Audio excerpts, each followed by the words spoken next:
الرحیم 22ویں تراویح کے چند اہم نکات۔ آج 25ویں پارے کی تلاوت کی گئی۔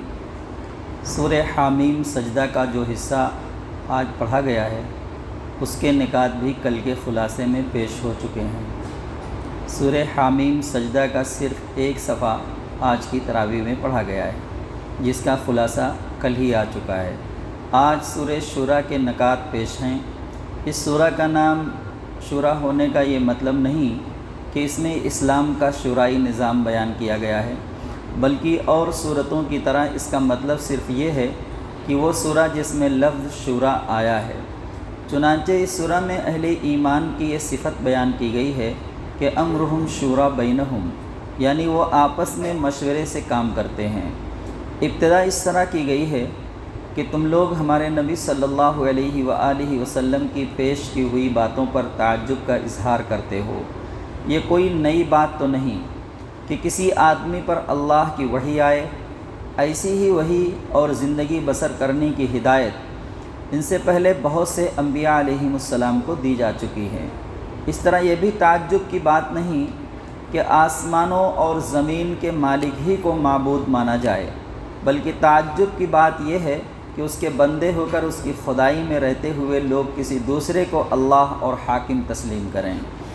توحید پر بگڑتے ہو، حالانکہ مالک کائنات اور حقیقی رازق کے ساتھ جو شرک تم کر رہے ہو تو یہ اتنا بڑا جرم ہے کہ آسمان اس پر پھٹ پڑیں تو کوئی تعجب کی بات نہیں۔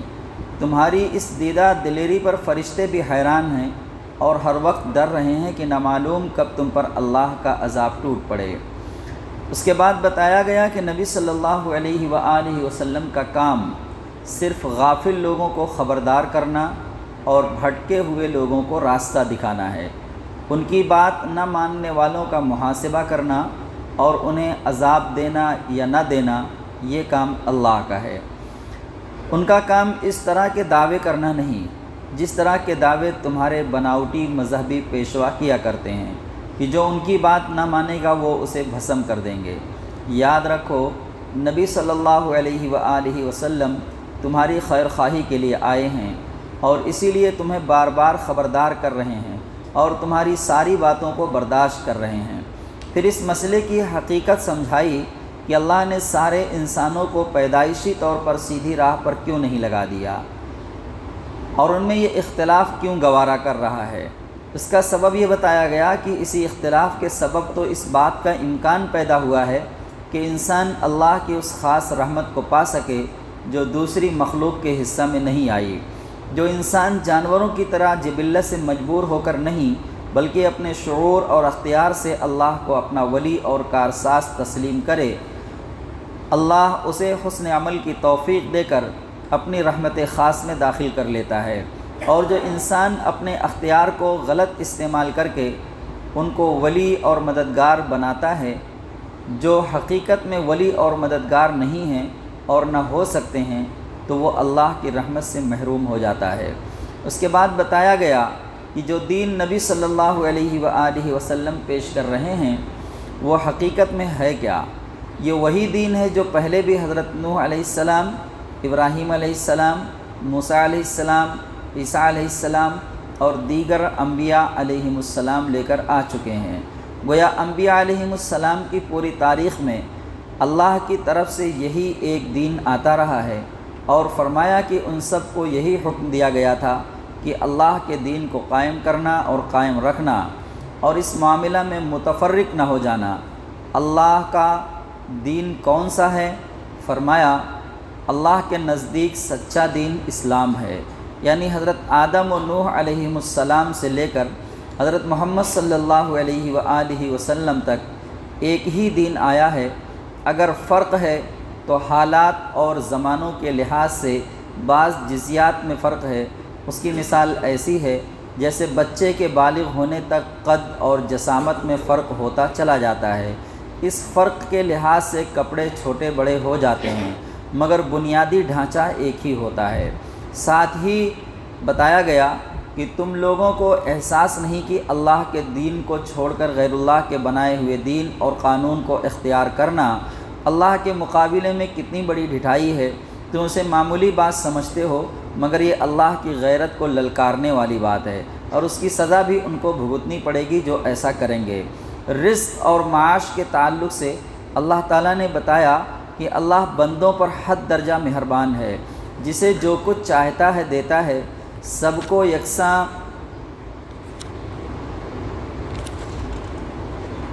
یکساں چیزیں نہیں دیتا، کسی کو کوئی چیز دیتا ہے تو کسی کو کچھ اور، کسی کو کم، کسی کو زیادہ۔ اگر وہ زمین میں روزی پھیلا دے اور سب بندوں کو کھلا رزق دے دے تو وہ زمین میں سرکشی اور طوفان برپا کر دیں گے، مگر وہ ایک حساب سے جتنا چاہتا ہے نازل فرماتا ہے، یقیناً وہ اپنے بندوں سے باخبر ہے اور سب کچھ دیکھ رہا ہے۔ البتہ جو صرف دنیا چاہتا ہے اللہ اسے دنیا دے دیتا ہے، مگر آخرت میں اس کا کوئی حصہ نہیں رہتا، اور جو آخرت چاہتا ہے اللہ اسے آخرت دیتا ہے اور مزید اپنی عنایات نچھاور کرتا ہے۔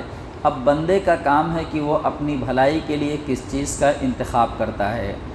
یہ خیالات ہمارے اور آپ کے دماغ میں بھی آتے رہتے ہیں، جو بہت زیادہ فرق رزق کے معاملے کو لے کر دنیا میں رہتا ہے۔ تو اللہ تبارک تعالیٰ نے واضح کیا یہاں پر، اور جو خلیان ہمارے اور آپ کے دلوں میں ہے اس کو دور کیا کہ اگر ایک جیسا رزق سب کو دے دیا جائے تو یہ دنیا کا نظام چل نہیں پائے گا۔ یہ اللہ ہی کو بہتر معلوم ہے کہ کس کو کتنا دیا جائے اور کیا دیا جائے۔ جب بات رزق کی آتی ہے تو ہم اور آپ صرف یہ سمجھتے ہیں کہ روپیہ پیسے کا نام ہی رزق ہے۔ صرف روپے پیسے کا نام ہی رزق نہیں ہے۔ اچھا علم اگر آپ کو دیا ہوا ہے اللہ تبارک تعالیٰ نے تو یہ بھی رزق ہے۔ اچھی صلاحیتیں آپ کو ملی ہوئی ہیں، یہ بھی رزق ہے۔ اچھی اولاد اگر آپ کو ملی ہوئی ہے یہ بھی رزق ہے۔ نیک اور صالح بیوی اگر آپ کو ملی ہوئی ہے، خدمت گزار، یہ بھی رزق ہے۔ تو کس کو کیا دیا جائے، کتنا دیا جائے، یہ اللہ عالم الغیب ہے، وہی بہتر جانتا ہے۔ روپے پیسے کا جہاں تک معاملہ ہے، ظرف کس کا کتنا ہے، کتنا وہ سنبھال سکتا ہے، کتنا اس کے حق میں بہتر ہے۔ اگر بہت زیادہ دے دیا جائے تو کہیں ایسا تو نہیں ہوگا کہ وہ تکبر میں مبتلا ہو جائے، لوگوں پر ظلم و زیادتی کرنے لگ جائے، اور ایسا ہم اپنی کھلی آنکھوں سے دنیا میں دیکھتے رہتے ہیں۔ تو یہ اللہ کا علم بہتر جانتا ہے کہ کس کو کتنا دینا ہے، اور اس کے مطابق اس کو ملتا ہے۔ تمہیں جو مصیبتیں پہنچتی ہیں تمہارے کرتوتوں کی وجہ سے ہیں۔ بہت ساری کوتاہیوں کو اللہ یوں ہی درگزر فرما دیتا ہے۔ بہت بڑی بات اللہ تبارک تعالیٰ نے فرمائی ہے، چھوٹی سی آیت ہے کہ تمہیں جو مصیبتیں پہنچتی ہیں تمہارے کرتوتوں کی وجہ سے ہیں۔ بہت ساری کوتاہیوں کو اللہ معاف فرما دیتا ہے، درگزر کر دیتا ہے۔ کل کے خلاصے میں ہمارے سامنے یہ بات آئی کہ اللہ تبارک تعالیٰ نے فرمایا کہ اگر ہر گناہ پر فوراً پکڑ ہونے لگ جائے تو پھر کسی جاندار کا زمین پر چلنا مشکل ہو جائے، کوئی زندہ باقی نہ بچے۔ مثال یوں لے لیں کہ ایک شخص کسی کے قتل کے ارادے سے نکلا، ابھی ارادہ کر کے وہ گھر سے نکلا ہے اور کچھ دور جانا ہے اس کو اپنا کام انجام دینے کے لیے، راستے میں اس کا پیر توڑ دیا جائے۔ اللہ تو جان رہا ہے نا، وہ تو عالم الغیب ہے، وہ اس کو پتہ ہے کہ آپ کس ارادے سے نکلے ہو، کہاں جا رہے ہو۔ تو آپ کا پیر توڑ دینے پر، ہمارا آپ کا پیر توڑ دینے پر قادر ہے کہ نہیں ہے نا؟ آئے دن ایکسیڈنٹ ہوتے رہتے ہیں، کچھ دوسرا حادثہ بھی ہو سکتا ہے، اس سے پہلے کوئی ہمارا ہی کسی اپنے بندے کو ہی مسلط کر سکتا ہے، کسی ایک زہریلے جانور کو مسلط کر سکتا ہے۔ بہت سارے طریقہ کار ہو سکتے ہیں جو دنیا میں ہم اپنی آنکھوں سے دیکھتے رہتے ہیں۔ اور فرمایا جو تمہیں مصیبتیں پہنچتی ہیں تمہارے کرتوتوں کی وجہ سے، اور وہ بھی اللہ تبارک تعالیٰ بہت زیادہ معاف کر دیتے ہیں۔ اب یوں سمجھ لیں، بہت ساری گناہوں کی سزا دنیا میں اللہ تبارک تعالیٰ نے مقرر، اس میں بہت تھوڑی ہیں وہ جس کی تعزیرات کے طور پر دنیا میں اس کی سزا مقرر کی ہوئی ہے۔ جیسے اگر کوئی شخص چوری کر رہا ہے تو اس کا ہاتھ کاٹ دینے کا حکم قرآن بیان کرتا ہے۔ اب کتنے لوگوں کا ہاتھ کٹا؟ چوری غبن تو آئے دن ہوتے رہتے ہیں۔ چلیے جرم ثابت نہیں ہو پایا، گواہ نہیں مل پائے، لیکن اللہ تبارک تعالیٰ تو جانتے ہیں نا کہ اس نے یہ کام کیا ہے، وہ عالم الغیب ہیں۔ تو اگر ہاتھ نہیں کاٹا گیا، 6 مہینے کے لیے کسی کا ہاتھ مفلوج کر دیا گیا، تو اس میں شکایت کی کون سی بات ہے بھائی؟ سزا تو یہ ہے کہ ہاتھ کاٹ دیا جائے، ہمیشہ کے لیے مفلوج کر دیا جائے۔ 6 مہینے کے لیے اگر پریشانی ڈال دی گئی ہے، دوا علاج کرا رہے ہیں، چکر کاٹ رہے ہیں ہاسپٹل کا، پھر بھی اللہ کا کرم ہے کہ نہیں ہے؟ کرم ہے کہ نہیں اللہ تبارک تعالیٰ کا؟ 6 مہینے کے لیے ایک مصیبت ڈالی گئی ایک جرم کے عوض، پھر بھی ہاتھ کٹنے سے تو بچ گیا۔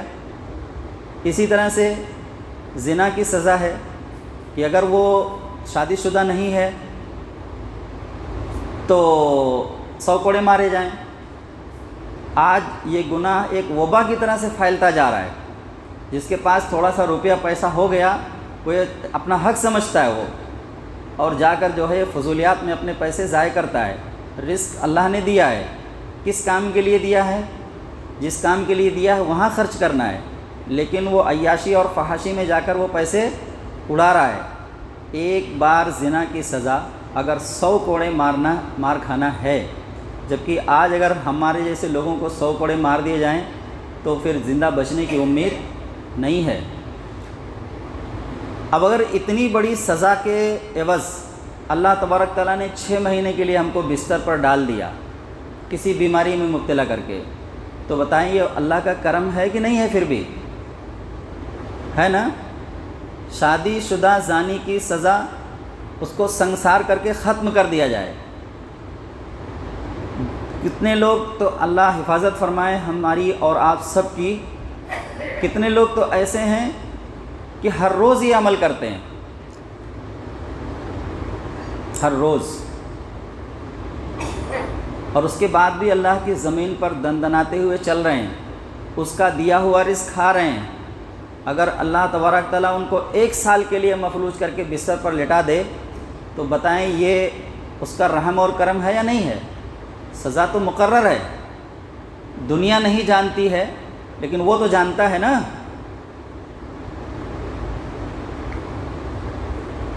تو یہ کیسا شکوہ پھر اللہ سے؟ اگر ہم بیمار ہو گئے یا اور کچھ ہمارا چھن گیا، کچھ لٹ گیا، تو شکایت کیسی؟ جرم تو ہم نے کیا ہے، اس کی سزا مل رہی ہے، اور اللہ تبارک تعالیٰ کہہ رہا ہے کہ وَيَعْفُو عَنْ كَثِيرٍ، اور بہت زیادہ معاف کر دیتا ہوں، نظر انداز کر دیتا ہوں، اس کو تو گنتا بھی نہیں۔ اگر ہر ایک گناہ کو گننے لگ جاؤں اور اس کی سزا دینے لگ جاؤں تو اللہ کہہ رہے ہیں کہ زمین پر کوئی جاندار زندہ نہیں بچے گا۔ تو شکوہ کیسا اللہ سے؟ اسی کا دیا ہوا رزق کھا رہے ہیں، اسی کی دی ہوئی صحت ہے۔ ہمارے اور آپ کے جیسے انسان پتہ نہیں کتنے ایسے ہیں جو زمین پر رینگتے ہوئے چلتے ہیں۔ تو سب کچھ اگر اسی کا دیا ہوا ہے اور اس کی بدعمالیاں اس کے بعد کر رہے ہیں تو سزا تو بہت زیادہ ہونی چاہیے، لیکن پھر بھی اللہ نے ہمارے گناہوں پر پردہ ڈالا ہوا ہے، ہمارے گناہوں پر پردہ ڈالا ہوا ہے۔ اللہ سے دعا کرتے رہیں کہ اللہ جس طرح سے تو نے دنیا میں ہمارے گناہوں پر پردہ ڈالا تھا اسے آخرت میں پردہ ڈال دے۔ اور اس کے بعد وہ بلا رہا ہے کہ میرے بندو آ جاؤ، میری رحمت سے مایوس نہ ہو، تم کتنا بھی گناہ کیے ہو، کیسے بھی کیے ہو، آ جاؤ بس۔ وہ معافی کے لیے بلا رہا ہے اور ہم جو ہے اس کے پاس اس سے معافی مانگنے کے لیے تیار نہیں ہیں، اس سے معافی مانگنے کے لیے تیار نہیں۔ وہ تو بلا رہا ہے، وہ اپنے بندوں سے کیسے کہہ رہا ہے میرے پیارے، میرے لاڈلے آ جاؤ، قُلْ يَا عِبَادِيَ الَّذِينَ أَسْرَفُوا، میرے بندو آ جاؤ۔ جیسے ایک ماں اپنے بچے سے کہتی ہے کہ میرے لال آ جا، کہاں جا رہا ہے تو؟ ایسا شفقت بھرا جملہ اللہ تبارک تعالیٰ نے اپنے بندوں کے لیے استعمال کیا ہے کہ قُلْ يَا عِبَادِيَ الَّذِينَ أَسْرَفُوا عَلَىٰ أَنفُسِهِمْ لَا تَقْنَطُوا مِن رَحْمَةِ اللَّهِ، تم میری رحمت سے مایوس نہ ہو، چھوٹے بڑے جیسے بھی گناہ ہوں میں سب معاف کر دوں گا، سب معاف کر دوں گا۔ لیکن ہم ہیں کہ آنے کے لیے تیار نہیں ہیں۔ اتنے مبارک ایام، ایسی مبارک ساعتیں چل رہی ہیں، مسجدیں خالی ہیں۔ یہ وہی مسجد تو ہے جو رمضان کی ابتدا میں چھوٹی پڑ رہی تھی، نیچے بھی پورا بھرا ہوا حال، اوپر بھی بھرا ہوا۔ آج عشاء کی نماز ہوتی ہے تو اندر کا حرم نہیں بھر پاتا ہے، جبکہ آگ سے نجات کا اشرہ چل رہا ہے۔ چھوٹے چھوٹے بہانوں سے اللہ تبارک تعالیٰ جہنم سے نکال کر، ہمارے اپنے کرتوتوں کی وجہ سے ہم نے جو اپنے آپ کو جہنم کا مستحق بنا لیا ہے، اس سے نکال کر جنت میں ڈالنے کا فیصلہ چھوٹے چھوٹے بہانوں پر۔ لیکن ہم آنے کے لیے تیار نہیں ہیں۔ یہ تب پتہ چلے گا جب یہ دنیا کے سکے وہاں نہیں چلیں گے، صرف نیکیاں کام آئیں گی، صرف نیکیوں کا سکہ چلنے والا ہے، تب آنکھیں کھلیں گی کہ ہم یہ کیا کر کے آئے۔ اس وقت بندے کہیں گے کہ اللہ مجھے پھر دنیا میں بھیج دے، میں نے دیکھ لیا، سن لیا، اب اچھے اعمال کر کے آؤں گا۔ اللہ تبارک تعالیٰ کہیں گے نہیں، پیچھے آیتیں آ چکی ہیں، خلاصے میں بھی یہ بات آ چکی ہے کہ اب موقع نہیں ہے، یہ دنیا ہمارے لیے موقع ہے۔ اگر کچھ کمیاں، کوتاہیاں، غلطیاں ہو گئی ہیں تو اس کی معافی کے لیے وقت ہے، لیکن جیسے ہی آنکھ بند ہوئی پھر اب معافی نہیں ہے، اب تو فیصلہ ہی ہونا ہے۔ تو یہ جو تھوڑا موڑا وقت ابھی بچا ہوا ہے اس کی قدر کر لیں، نہ گنوائیں اس کو۔ تمہیں جو مصیبتیں پہنچتی ہیں اگر ہم ایسا کر لیں گے تو ہماری دنیاوی پریشانیاں، دنیاوی مصیبتیں بھی دور ہو جائیں گی۔ استغفار بہت بڑی نعمت ہے، بہت بڑی دولت، نعمت اللہ نے ہم اپنے بندوں کو دے رکھی ہے۔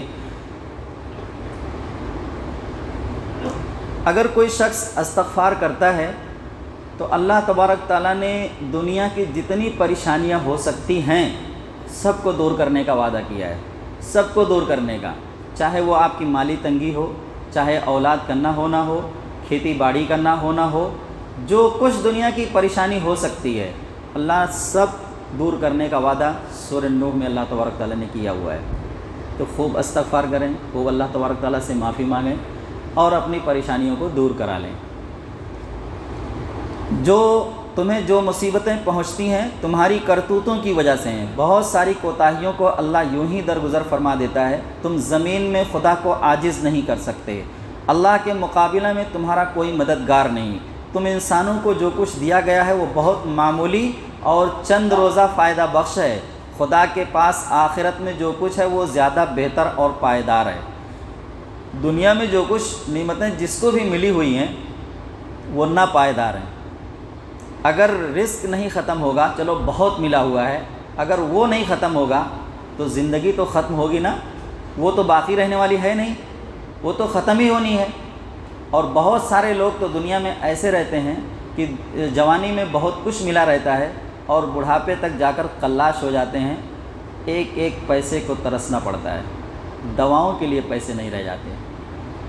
ایسا منظر ہمارے اور آپ کی نظر میں ہوگا، ذرا دھیان کر کے دیکھیں کہ بڑی شان و شوکت والی جوانی گزری لیکن بڑھاپا بڑی قسم کرسی کے اندر گزرا ہے، ان کی زندگی میں ہی سب کچھ ختم ہو گیا۔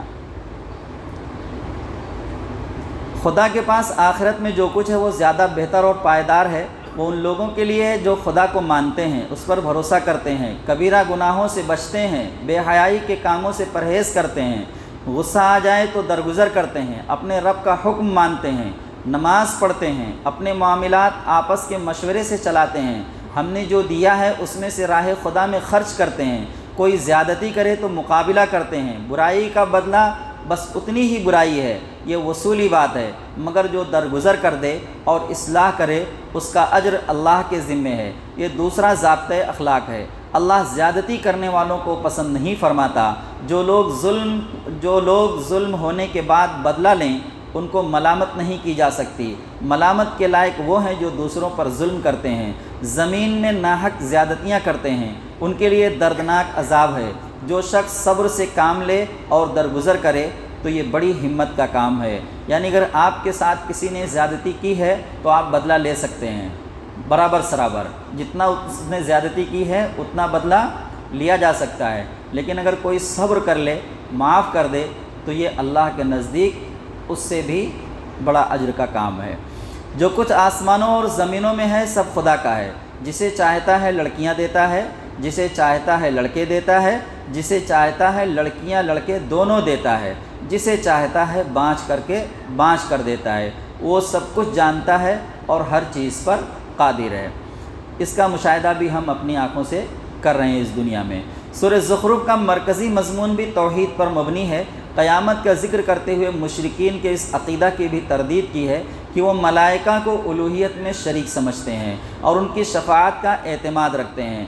کافروں کے کفر کا اصل سبب یہ قرار دیا کہ ان کی دنیاوی کامیابیوں نے انہیں دھوکے میں مبتلا کر رکھا ہے، اور وہ یہ سمجھتے ہیں کہ آخرت میں بھی وہی کامیاب ہوں گے۔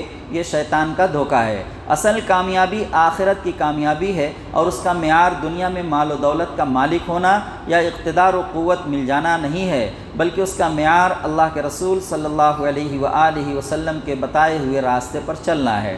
پھر نبی صلی اللہ علیہ وآلہ وسلم کو کافروں کی طرف سے قتل کرنے کی سازشوں پر تنبیہ کرتے ہوئے فرمایا، انہوں نے سمجھ رکھا ہے کہ ہم ان کی راز کی باتیں اور قصور سنتے نہیں، ہم سب کچھ سن رہے ہیں، اور ہمارے فرشتے ان کے پاس بیٹھے لکھ رہے ہیں۔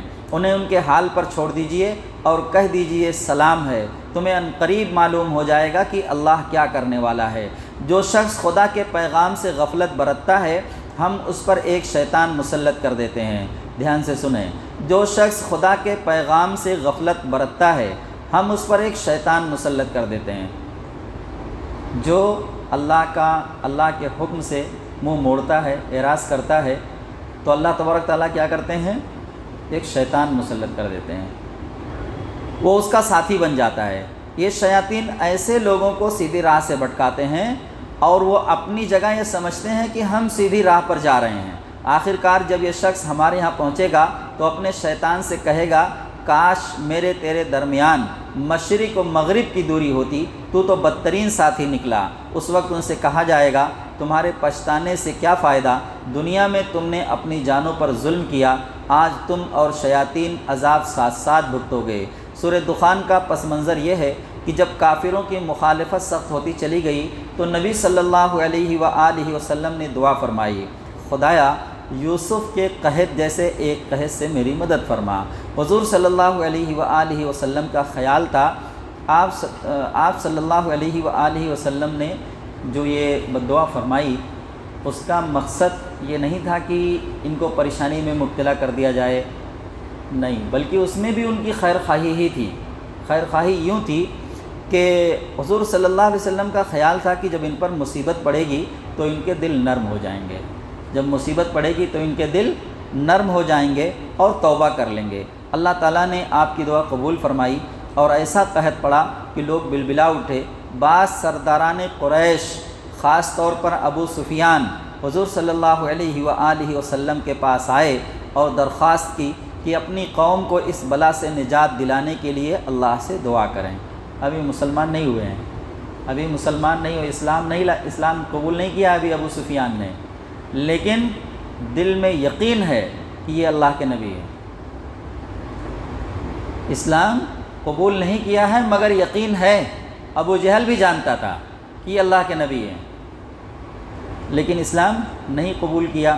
ابو سفیان کو تو فتح مکہ کے بعد اللہ تبارک تعالیٰ نے ایمان کی دولت نصیب فرمائی، لیکن جس وقت قحط پڑا اس وقت ابو سفیان بھی اسلام نہیں لائے تھے، اور درخواست کی کہ اپنی قوم کو اس بلا سے نجات دلانے کے لیے اللہ سے دعا کریں۔ اس موقع پر اللہ نے یہ سورہ نازل فرمائی۔ اس میں دو اہم باتیں بیان فرمائی گئی ہیں۔ ایک یہ کہ تم اس قرآن کو محمد صلی اللہ علیہ وآلہ وسلم کی تصنیف سمجھتے ہو، تو یہ خود گواہی دے رہی ہے کہ یہ کسی انسان کی نہیں بلکہ خداوند عالم کی کتاب ہے۔ دوسرے یہ کہ تم اس کتاب کو اپنے لیے ایک مصیبت سمجھتے ہو کہ اس میں تو بس یہ حرام، یہ شرک، یہ بدعت یہی لکھا ہوا ہے، حالانکہ وہ بڑی انتہائی مبارک گھڑی تھی جب اللہ نے سراسر اپنی رحمت کی بنا پر تمہارے یہاں رسول بھیجنے اور اس پر اپنی کتاب نازل کرنے کا فیصلہ فرمایا۔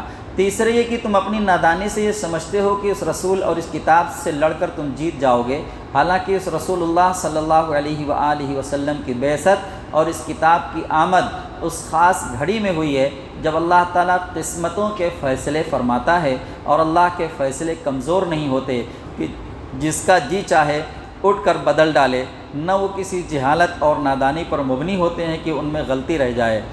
وہ فرما روائے کائنات کے پختہ اور اٹل فیصلے ہوتے ہیں جو سمیع، علیم اور حکیم ہے۔ قرآن کا نزول کب ہوا؟ سورہ قدر ہمیں بتلاتی ہے کہ کس انداز میں ہوا، کس شان کے ساتھ ہوا۔ چوتھے یہ کہ اللہ کی ربوبیت اور رحمت کا صرف یہی تقاضا نہیں ہے کہ وہ تمہارا پیٹ بھرا کرے، بلکہ یہ بھی ہے کہ وہ تمہاری رہنمائی کا انتظام بھی کرے۔ چنانچہ اسی لیے اس نے اپنے رسول بھیجے ہیں اور کتابیں اتاری ہیں۔ آخر میں اللہ کی عدالت کا ذکر کرتے ہوئے اللہ کا رسول بھیجنا اور اس کی کتابیں اور اس پر کتابیں نازل کرنا، یہ اللہ تبارک تعالیٰ کا اتنا کرم اور اتنا بڑا کام ہے یہ کہ اللہ تبارک تعالیٰ نے اتنی بڑی کائنات ہمارے اور آپ کے لیے بنائی ہوئی ہے، فائدے کے لیے۔ جو کچھ رکھا ہے سب انسان کی خدمت کے لیے لگا ہوا ہے، سارا نظام ساری کائنات کا، انسان کے علاوہ جتنے جاندار ہیں سب اس کے فائدے کے لیے ہی اللہ تبارک تعالیٰ نے بنائے ہوئے ہیں۔ لیکن اللہ نے کبھی احسان نہیں جتلایا۔ زمین، آسمان، سورج، چاند سب کچھ بنانے کے بعد بھی اللہ نے احسان نہیں جتلایا، لیکن جب اللہ کے رسول صلی اللہ علیہ وآلہ وسلم کو مبعوث فرمایا تو احسان جتلایا کہ ہم نے تمہارے اوپر احسان کیا ہے کہ تمہاری ہدایت کے لیے ایک رسول بھیجا ہے اور اس پر اللہ کی کتاب نازل کی گئی ہے۔ تو رسول کا، پیارے آقا صلی اللہ علیہ وآلہ وسلم کا ہماری ہدایت کے لیے بھیجنا یہ اللہ کا بہت بڑا کرم ہے۔ بتائیے، اتنی بڑی کائنات بنا کر اللہ نے احسان نہیں جتلایا، لیکن جب نبی کو بھیجا تو احسان جتلایا۔ تو ہمیں قدر کرنی چاہیے۔ چوتھے یہ کہ اللہ کی ربوبیت اور رحمت کا صرف یہی تقاضا نہیں کہ وہ تمہارا پیٹ بھرا کرے، بلکہ یہ بھی ہے کہ وہ تمہاری رہنمائی کا انتظام بھی کرے۔ چنانچہ اسی لیے اس نے اپنے رسول بھیجے ہیں اور کتابیں اتاری ہیں۔ آخر میں اللہ کی عدالت کا ذکر کرتے ہوئے بتایا گیا کہ جو لوگ وہاں مجرم قرار پائیں گے ان کا انجام کیا ہوگا، اور جو وہاں کامیاب قرار پائیں گے انہیں کیا انعام ملے گا۔ اس کے بعد سورہ جاثیہ ہے، اس میں بتایا گیا کہ تعصب سے پاک اور ذرا سی عقل رکھنے والا بھی اپنے چاروں طرف پھیلی ہوئی نشانیوں کو دیکھ لے گا تو پکار اٹھے گا کہ بغیر خدائے واحد کے یہ سارا عظیم الشان نظام وجود میں نہیں آ سکتا۔ لیکن جو ہٹ دھرم کسی غرض سے قسم کھا کر بیٹھ گیا ہو کہ وہ مان کر نہیں رہے گا تو اسے کوئی نشانی اور معجزہ بھی یقین دلانے کے لیے کافی نہیں ہو سکتا۔ پھر فرمایا کہ یہ خدا سے بے خوف لوگ آپ کے ساتھ جو بےہودگیاں کر رہے ہیں آپ ان پر صبر کیجئے اور اپنے کام میں لگے رہیے، خدا ان سے خود نمٹ لے گا اور آپ کو اجر عظیم عطا فرمائے گا۔ آخرت کے بارے میں دلائل دیتے ہوئے فرمایا، جس طرح تم آپ سے آپ زندہ نہیں ہو گئے بلکہ ہمارے زندہ کرنے سے زندہ ہوئے، اسی طرح تم آپ سے آپ نہیں مر جاتے بلکہ ہمارے موت دینے سے مرتے ہو، اور ایک وقت یقیناً ایسا آنا ہے جب تم سب بیک وقت جمع کیے جاؤ گے۔ آنے کے لیے تو کوئی بیتاب نہیں ہوتا ہے، اللہ جب بھیجتا ہے تبھی انسان دنیا میں آتا ہے، لیکن انسان کی زندگی میں ایسے وقت ضرور آتے ہیں کہ وہ مرنا چاہتا ہے۔ 70، 80، 85 سال کے بعد بڑھاپا اس قدر غالب آ جاتا ہے کہ ہر شخص چاہتا ہے کہ اب رخصتی ہو جائے تو ہی اچھا ہے، لیکن انسان اتنا مجبور اور بے بس ہے اللہ تبارک تعالیٰ کے سامنے کہ وہ چاہ کر بھی مر نہیں سکتا۔ زندگی تو اور بڑی چیز ہے، مرنا چاہے تو مر بھی نہیں سکتا، ایسی بے بسی اللہ کے آگے، اور پھر اسی کے حکموں کی نافرمانی، یہ تو ایک تماشا ہی ہے۔